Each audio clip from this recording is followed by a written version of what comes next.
I'm John Grotzinger, the project scientist for Mars Science Laboratory, the Curiosity rover, and we're going to take Curiosity to our chosen landing site in Gale Crater, which sits at the border between the southern highlands of Mars and the northern lowlands. A really exciting spot because it's very low, and that's the kind of place where water might have pooled and possibly formed lakes.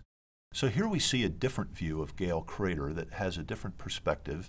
You can see our landing ellipse down at the bottom there, which is the white circle, and in the middle of Gale Crater is this mountain of rock that is 5 kilometers high, made layer by layer by layer, but the layers at the bottom are the ones that we're most interested in because we think that those were deposited in an aqueous environment, which is very important for understanding habitability.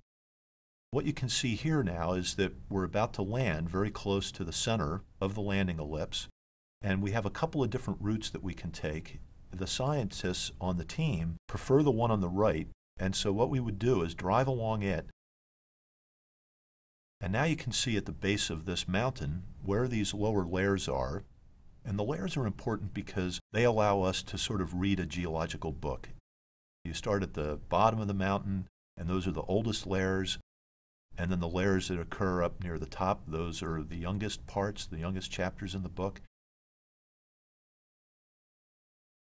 We will drive along up to this outcrop that we call the fence, and when we get there, we're going to study it. It's a really attractive spot for us because it contains the kind of minerals that formed in water. And then when we're done with that, we're going to go beyond and we're going to enter a canyon. And this kind of terrain around here reminds us a lot of Sedona, Arizona. And all the rocks around here formed in aqueous environments. And so there's a lot of rock, hundreds of meters of it, layer after layer that we can study to tell us about the history of Mars at Gale Crater. Now we cross a boundary and we go into a very different type of rock. You can see how it weathers very differently. It's really rugged. So at that point in the mission, we'll be beyond our initial mission of 2 Earth years. This will take us into many years afterwards of exploration as we drive around this very rugged terrain. If we make it, we'll be able to look back over the area that we have previously studied, back down in towards the bottom of Gale Crater, back towards our landing ellipse.